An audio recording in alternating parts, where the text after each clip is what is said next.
on a cette tendance en Europe occidentale de s'aligner sur les États-Unis.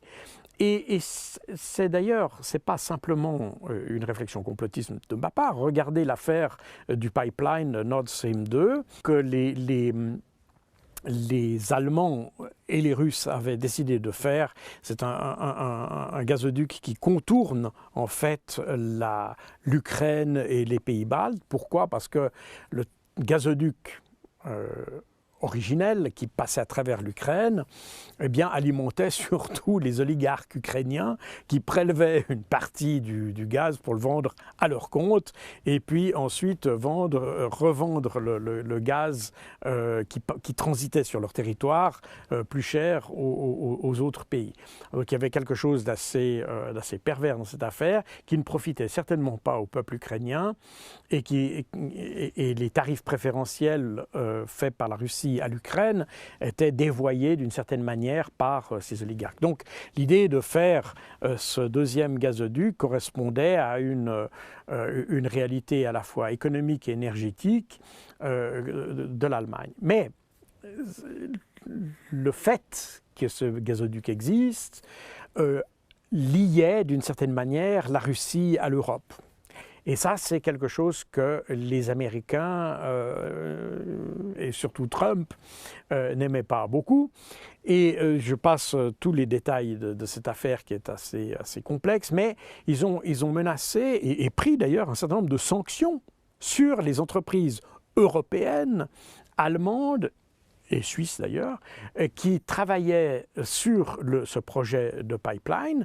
Donc, si vous voulez, les Américains ont même sanctionné leurs propres alliés pour qu'ils s'alignent sur leur propre position. Donc, il y a effectivement cette tentation de se plier au diktat américain parce que sinon, ils viennent avec des sanctions économiques, des sanctions financières, etc., etc. Donc un climat qui est finalement assez malsain, mais qui fait que, ça a été le cas de l'affaire Skripal, que j'ai évoqué tout à l'heure, de cet agent russe qui aurait été empoisonné en Grande-Bretagne, où pratiquement très peu de pays occidentaux ont refusé de s'aligner sur la position américaine. Une sorte de vassalisation, en fait. Une vassalisation, exactement. Et tout le monde a renvoyé des diplomates russes à cette occasion. Hein. On les a expulsés, alors qu'en réalité, on ne savait rien. Il n'y a que quelques pays, comme le Portugal, qui ont dit moi, je n'ai pas assez d'éléments pour prendre des sanctions contre la Russie.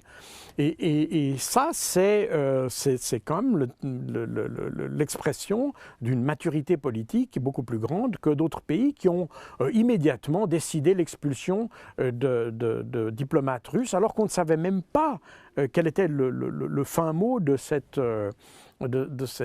empoisonnement, qui reste encore aujourd'hui extrêmement controversé, mais c'est un sujet qu'on ne va pas aborder maintenant. Donc, il y a une forme de vassalisation, à la fois du discours politique occidental, mais aussi des médias, parce que finalement, ce sont eux qui sont vecteurs, quelque part, de ce message politique. Et on l'a vu à l'égard du terrorisme, on l'a vu à l'égard de l'Afghanistan.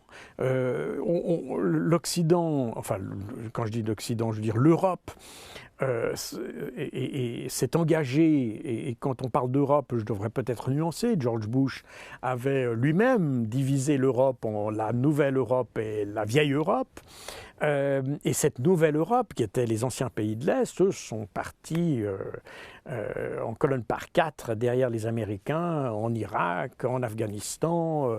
C'est eux qui ont hébergé les chambres de torture de la CIA, etc. Donc finalement, on a renoncé, et beaucoup de ces pays européens qui se disent européens et attachés aux valeurs européennes ont finalement renié ces valeurs européennes en acceptant d'aller faire des guerres qui étaient de toute évidence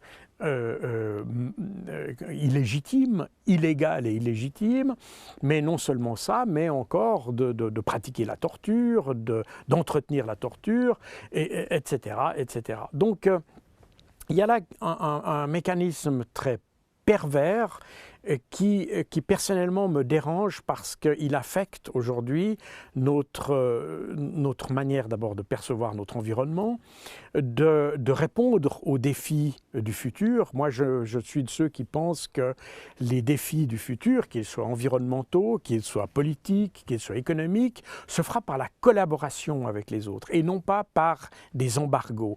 Et je pense même que si des pays que l'on qualifie de totalitaires aujourd'hui, si on veut améliorer la situation à l'intérieur de ces pays, ce n'est pas en imposant des solutions de l'extérieur, en imposant et en finançant une opposition, mais c'est au contraire en créant une dynamique économique qui fait que les populations profitent, enfin d'abord améliorent leur sorte de prospérité, et c'est à travers cette prospérité que le système s'assouplit.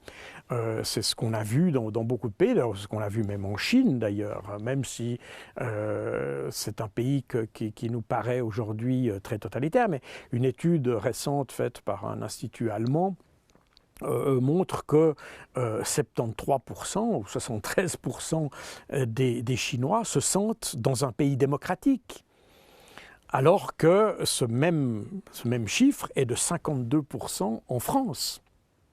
Donc les Chinois se sentent plus dans un espace démocratique que les Français. Et on est dans le niveau des perceptions, donc ça ne veut pas dire que c'est plus démocratique ou moins démocratique, c'est pas là, mais on est au niveau des perceptions. Et c'est un élément important, parce que ça veut dire que pour nous, si on veut provoquer un changement de régime, on s'aperçoit bien que ce n'est pas en essayant de changer leur perception est qu'ils se sentent bien.